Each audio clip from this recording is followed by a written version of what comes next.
Historians enlarged this 1868 family photo. What they found on the table broke their hearts.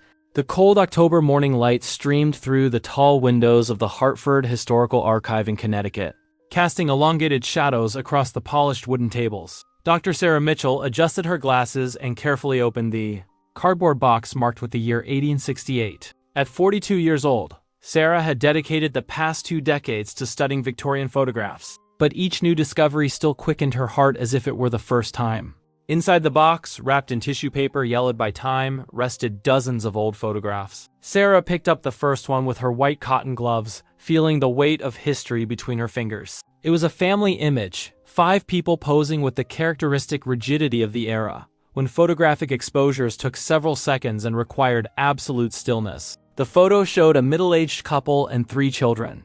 The father, a man with a dark beard and military posture, stood on the left with his hand resting on the shoulder of a teenage boy. The mother, wearing a dark, high-necked dress and hair pulled back in a severe bun, remained on the right, her eyes fixed on the camera. Between them, 2 sons, a boy of approximately 15 and another around 12, both standing, wearing identical suits. And in the center, seated in an ornate chair of faded red velvet, a smaller boy, appearing to be 7 or 8 years old. Sarah picked up her digital magnifying glass, bringing it close to the image. It was part of her routine to examine every detail: clothing, furniture, objects in the background. Everything told a story about life in the 19th century. But something about that photo made her pause. The seated boy, there was something different about him. His posture was strangely rigid, even by Victorian photography standards. His hands rested on his knees in an artificial, almost theatrical manner. And his eyes. Sarah enlarged the image on her computer, digitizing it with her high-resolution scanner. The computer emitted a soft beep. The image was ready. Sarah clicked to enlarge the seated boy's face. Her heart raced. His eyes didn't focus on anything. There was a disturbing absence in his gaze, a lack of life that transcended simple photographic stillness. She knew that look. She had seen it in dozens of photographs throughout her career. She moved the cursor to examine the background, where a dark wooden table appeared partially. On the table, almost imperceptible in the penumbra of the old photograph, rested 2 objects: a small wooden horse and what appeared to be a folded letter. Sarah zoomed in further. Her hands trembled slightly over the mouse. This wasn't just a common family photograph. It was something much darker, much sadder.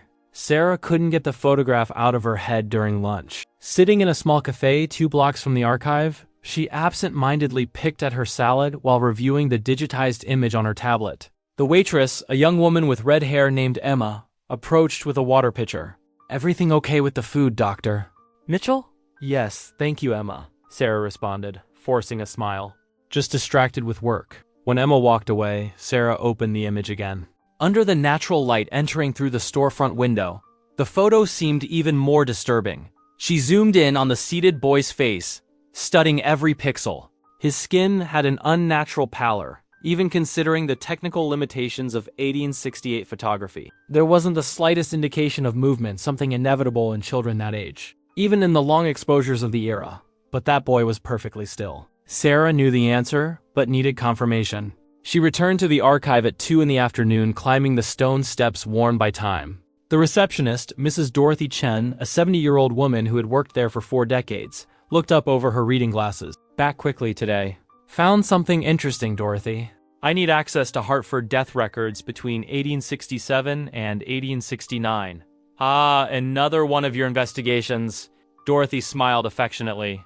"The books are in Section D, Shelf 6. Sarah already knew every corner of that archive. She walked quickly between tall shelves filled with leather-bound documents, feeling the familiar smell of old paper and dust. She found the volumes she was looking for and carried 3 of them to her work table. She opened the first. Death Records, Hartford County, 1868. The yellowed pages contained hundreds of names, written by hand in faded black ink. Sarah ran her gloved fingers along the lines, searching for any clue. Children, many children. Infant mortality in the 19th century was devastatingly high: scarlet fever, diphtheria, tuberculosis, domestic accidents. Each name was a tragedy forgotten by time. She stopped on the March page. Her finger froze over a specific entry. Thomas William, son of Jonathan and Elizabeth William. Birth, April 14th, 1860. Death, March 8th, 1868. Cause scarlet fever. Age, 7 years and 11 months. Sarah felt her stomach tighten. She picked up the photograph again and compared the dates. The handwriting on the back of the photo said, William family, March 1868. Coincidence? Unlikely. Below Thomas's name, there was an additional note, written in smaller letters. Memorial photograph commissioned. Photographer, Mr. Augustus Whitmore. Establishment on Church Street. Memorial photograph. There was the confirmation. The next morning, Sarah woke before the alarm. She had dreamed of the photograph, the boy seated in the chair, the parents with petrified expressions of pain, the brothers trying to remain strong. She prepared strong coffee and toast, but barely touched breakfast. Her mind was already at the archive, in the records, and the story beginning to unfold. By 8:30, she was back at the historical archive, this time carrying her backpack with laptop, notebooks, and camera. Dorothy hadn't arrived yet, but the morning assistant, a young history student named Marcus, greeted her with a wave. Good morning, Dr. Mitchell. Starting early today. I have an important investigation, Marcus. I need Hartford business directories, 1860s and 1870s. Sarah knew those volumes well. Business directories were gold mines for historians. They listed every establishment, merchant and professional in a city, year by year. If photographer Augustus Whitmore had worked in Hartford in 1868, his name would be there. She found the 1868 volume and opened it carefully. The paper was brittle, requiring delicacy. She flipped to the section Photographers and Daguerreotypists. There it was, Whitmore, Augustus J. Photography and Portraits. Specialty in Family and Memorial Portraits. Church Street, 45. Established 1862. Memorial. The word confirmed everything. Sarah photographed the page and continued researching. She found Whitmore's advertisements in old Hartford newspapers, small advertising squares promising portraits of incomparable quality and sensitivity in delicate moments. An 1867 advertisement in the Hartford Courant read, We preserve your most precious memories with dignity and respect. Special services available for families in mourning. It was coded language. Special services meant post-mortem photography. Sarah made more notes, then grabbed the 1869 volume. Whitmore's name still appeared, but with an additional note, establishment transferred to New Haven. And in 1870, the name had completely disappeared from Hartford records. At 11 o'clock, she grabbed her coat and left the archive. The day was cloudy with that damp cold typical of autumn in Connecticut. She walked 15 minutes to Church Street, a narrow street in the historic downtown, lined with 19th century brick buildings now housing shops, offices, and restaurants. Number 6 was a cafe called The Roasted Bean. Sarah entered, feeling the aroma of freshly ground coffee and the welcoming warmth of the environment. The interior had been modernized, but the building's original structure remained. High ceiling with exposed beams, large windows with antique frames, wooden floor that creaked underfoot. A young barista with a nose piercing and lavender-colored hair smiled at her. Good morning. What can I get you? A cappuccino, please. Sarah looked around. Can I ask a strange question? Sure, the girl began preparing the coffee. Do you know how long this cafe has been here? Oh, about 10 years, I think. But the building is much older. The owner said it was some kind of studio before. Photography, I think? Sarah's heart accelerated. Photography. Yes, exactly. At 2:15, an elderly woman entered the cafe. Short white hair, glasses hanging on a chain, a green wool coat. The barista discreetly waved to Sarah, who approached the woman. Excuse me, ma'am. My name is Sarah Mitchell. I'm a historian. I heard you know the history of this building well. The woman smiled warmly. Oh yes, I'm Patricia Holloway. I was born and raised in Hartford. My late husband was president of the local historical society. Please, sit down, dear. They sat together and Sarah explained her research. Patricia listened attentively, her eyes shining with interest. Augustus Whitmore. Of course I know that name. He was quite well known at the time, especially for his work with the more difficult photographs. Patricia lowered her voice. Photographs of the dead. Exactly. I'm investigating a specific photograph he took in March 1868, a family called William. Patricia's face changed. Something moved in her expression, surprise, perhaps recognition. William? Jonathan and Elizabeth William? Sarah felt a shock run through her body. Yes. Do you know this family? Patricia nodded slowly, her hands trembling slightly as she picked up her teacup. I know their story.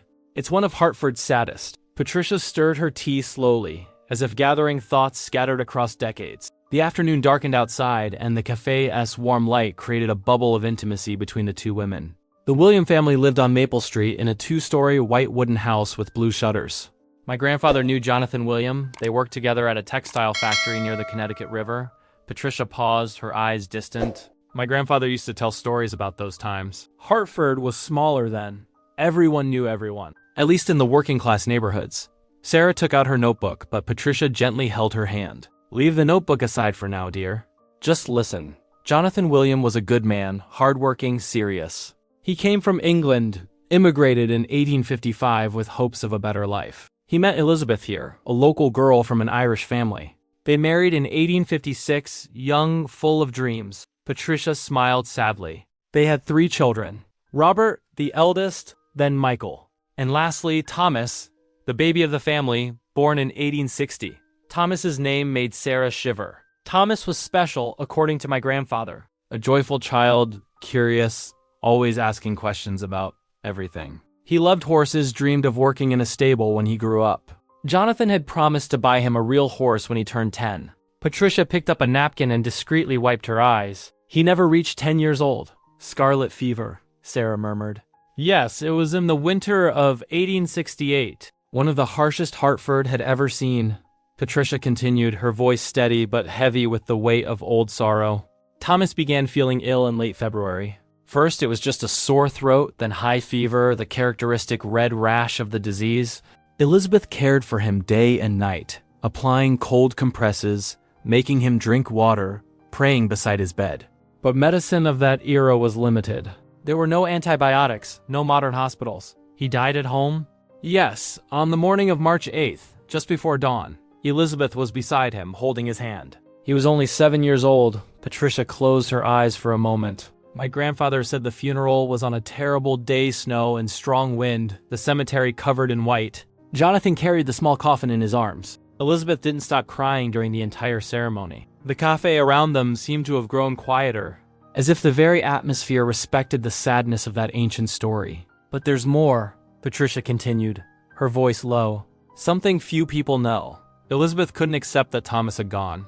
She insisted on doing something that was, well, common at the time, but still painful. She wanted a photograph. The post-mortem photograph, Sarah said softly. Exactly. Jonathan initially refused. He thought it morbid wrong. But Elizabeth begged. She said they had no photograph of Thomas. Photographs were expensive, and they had always postponed it, waiting to have enough money. Now it was too late. This would be their only chance to have an image of their son, to prove he had existed, that he wasn't just a memory that would fade with time. Sarah imagined Elizabeth, devastated, desperate, pleading with her husband. Jonathan gave in. 3 days after the funeral, they went to Augustus Whitmore's studio. They brought Thomas. His body had been prepared, dressed in his best Sunday clothes, that dark suit he wore to church.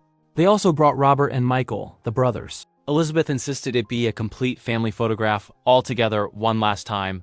And the objects on the table? Sarah asked, unable to contain her curiosity. Patricia nodded slowly. The wooden horse was Thomas's favorite toy. Jonathan had carved it with his own hands, working nights after his factory shift, as a Christmas present for the boy.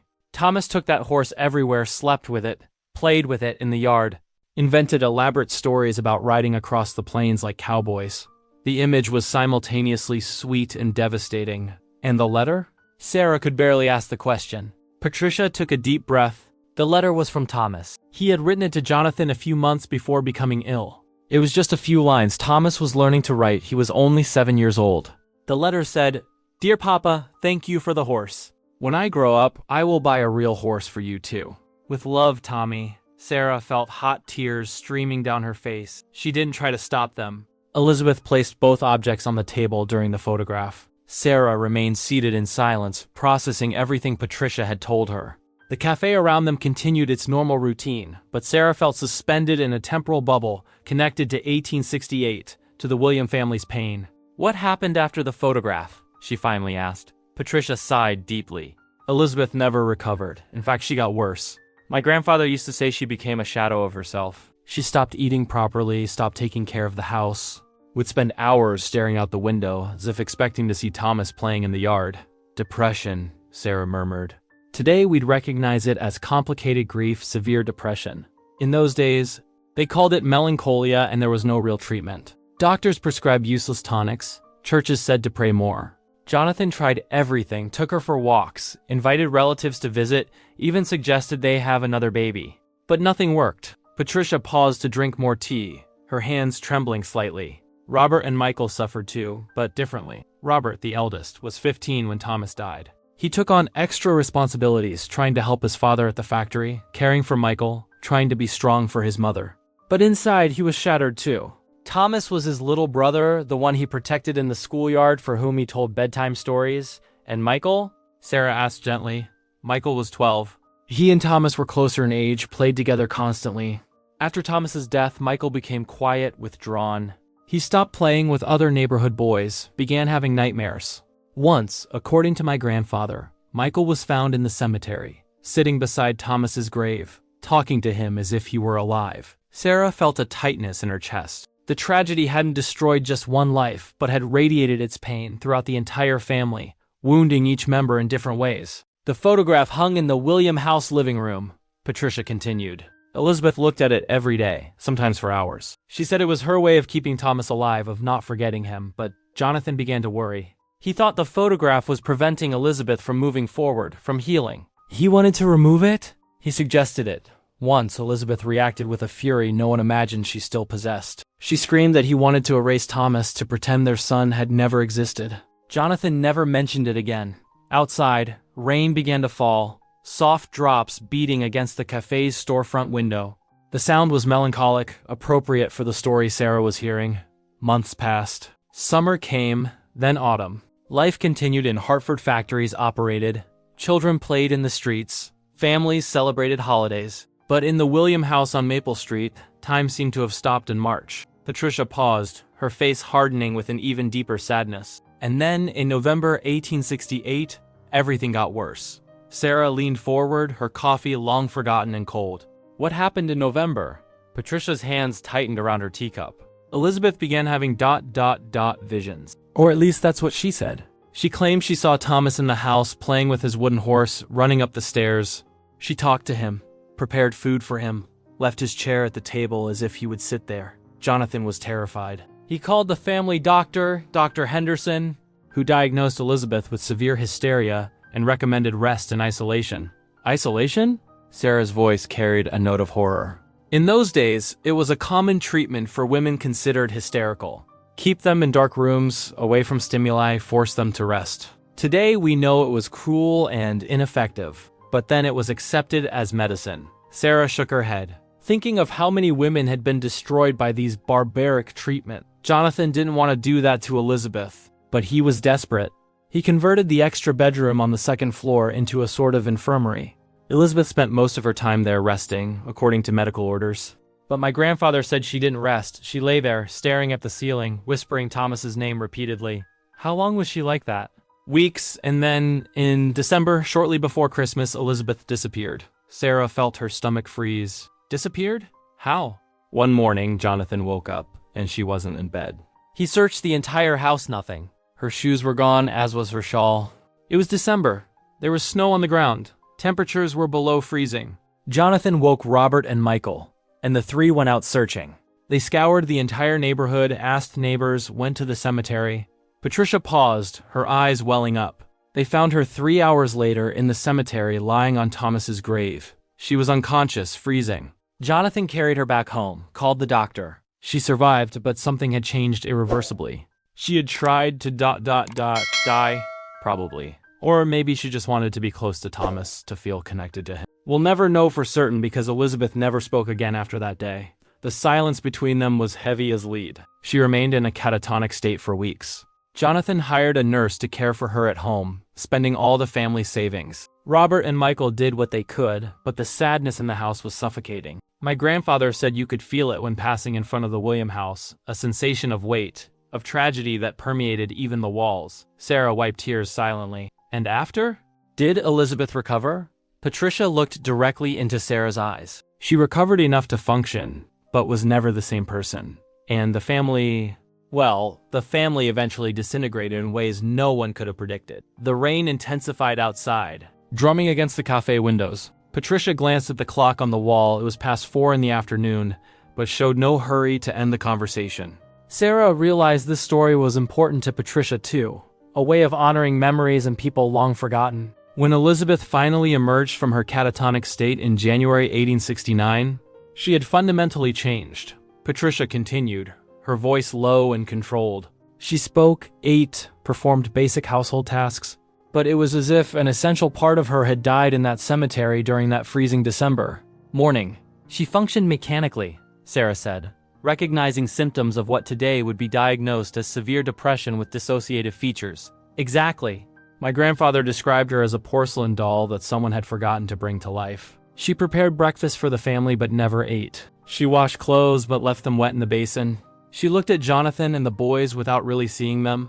Patricia stirred her tea, cold for a long time now. Jonathan tried to keep the family together, but it was like holding sand between his fingers. He worked extra shifts at the factory to pay medical bills that had accumulated. Robert, at 16, now worked full-time at the hardware store, barely attending school anymore. Michael withdrew further into himself, spending hours alone in his room. The photograph remained on the living room wall. Yes, Elizabeth still looked at it, but now differently. Not with the desperate longing of before, but with a blank stare, as if she were looking through it rather than at it. The house on Maple Street became known in the neighborhood as a place of sorrow. Children avoided walking past it. Women whispered about poor Elizabeth William at church.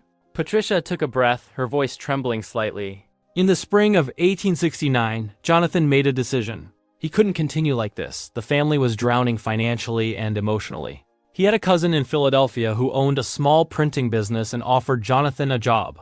Better pay, a fresh start, a chance to escape the memories that haunted every corner of Hartford. They left.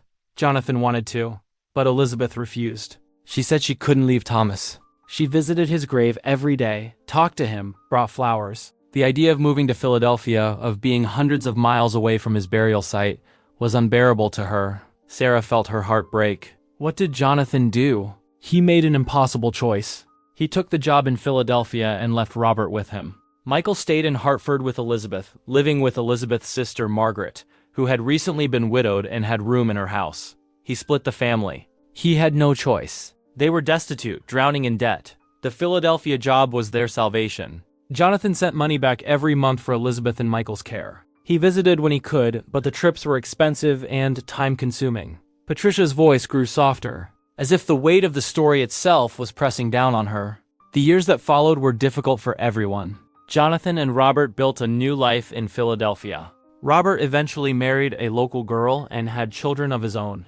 Jonathan remarried in 1875 to a widow named Catherine who owned a boarding house. He never forgot Elizabeth or Thomas, but he chose survival over grief. Sarah absorbed this, understanding the impossible position Jonathan had been in. And Elizabeth and Michael in Hartford? Elizabeth lived with her sister Margaret until her death in 1883. She was 47 years old. The official cause was pneumonia, but my grandfather said she had simply given up living. She spent 15 years existing, not living. Margaret cared for her with devotion, but Elizabeth never truly came back from that December morning in the cemetery. Did she ever see Jonathan again? A few times. He visited perhaps once or twice a year. The visits were awkward, painful. They had become strangers bound by shared tragedy. Michael would later tell people that watching his parents sit in the same room, unable to truly speak to each other, was more painful than their separation. Patricia paused to wipe her eyes with a handkerchief. Michael grew up essentially without parents. Margaret did her best, but she had her own struggles. Michael finished school, became an apprentice to a carpenter, and eventually opened his own small furniture shop. He married at 25 to a woman named Anne, and they had 2 daughters. Did he stay in Hartford? His whole life. He visited Thomas's grave every week without fail, even as an old man. He kept the wooden horse that had been in the photograph. It sat on his mantle until the day he died in 1924. He never spoke much about his childhood, about Thomas, about the photograph. His daughters knew only fragments of the story. Sarah felt tears on her cheeks again. And Robert in Philadelphia? Robert had a successful life in material terms. He became a manager at his uncle's printing business, had 4 children, lived comfortably. But my grandfather, who knew Robert's son, said Robert carried a sadness that never left him. He blamed himself for leaving Michael behind, for not being there when his mother needed him. He visited Hartford only twice after leaving, once for Elizabeth's funeral in 1883 and once for Michael's wedding in 1885. Did the brothers remain close? Patricia shook her head sadly. They exchanged letters occasionally, but the distance, geographical and emotional, was too great. They had been torn apart by tragedy and circumstances, and they never truly found their way back to each other. When Robert died in 1911, Michael traveled to Philadelphia for the funeral. It was the last time the William brothers were together, and even then it was over Robert's casket. The cafe had emptied considerably. Only a few customers remained, and the barista was quietly cleaning tables. "What happened to the photograph?" Sarah asked. Patricia smiled faintly. "That's where the story comes full circle." Patricia leaned back in her chair, her expression distant yet peaceful, as if finally reaching the end of a long journey. When Elizabeth died in 1883, Margaret found the photograph still hanging in Elizabeth's room. She had looked at it every single day for 15 years.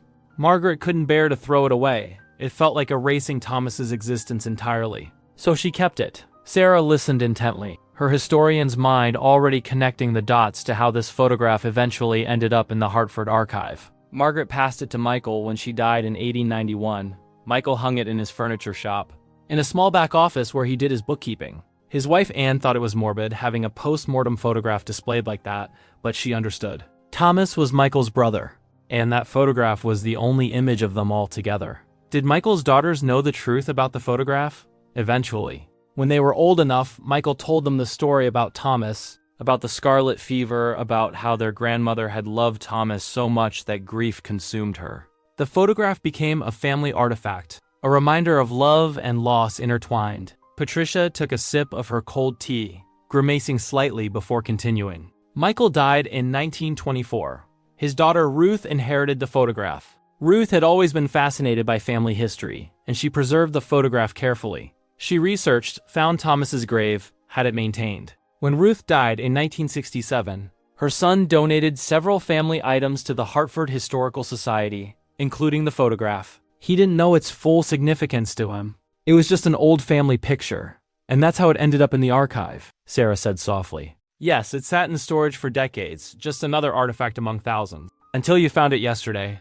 They sat in silence for a moment. Sarah looked at the photograph on her tablet, seeing it now not just as a historical curiosity, but as a monument to love, grief, and the unbearable weight of loss. "The wooden horse and the letter," Sarah said. "What happened to them?" Michael kept both until he died. They were buried with him at his request, in the same cemetery as Thomas. He wanted to return them to his brother, in a way. Ruth told people that her father's last words were about Thomas, that he hoped they would play together again.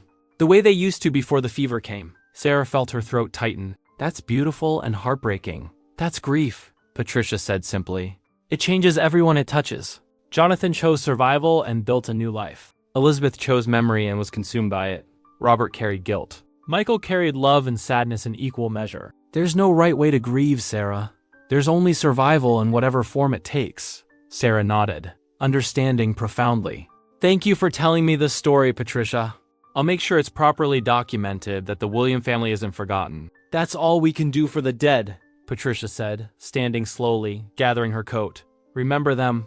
Tell their stories. Make sure they mattered." They exchanged contact information, and Patricia left the cafe, disappearing into the rainy afternoon. Sarah remained seated, looking at the photograph on her screen. 5 people frozen in time, 2 parents, 3 sons, one of them dead, all bound together by love and loss. She would write this story. She would document it thoroughly, contextualize it within the broader history of Victorian mourning practices, examine the social and emotional landscape of 1868 Hartford. But more than that, she would honor the William family: Jonathan, Elizabeth, Robert, Michael, and especially Thomas, the 7-year-old boy whose death rippled through generations. Sarah saved her notes, packed her laptop, and walked out into the rain. Somewhere in Hartford, in the old Grove Street Cemetery, Thomas William rested beside his brother Michael. The wooden horse and the letter finally returned to him after more than a century. And in the Hartford Historical Archive, their photograph waited, a silent testament to the family that loved, lost, and somehow, despite everything, endured. The rain continued to fall, washing the streets clean, as it had for more than 150 years, indifferent to human joy and human sorrow alike.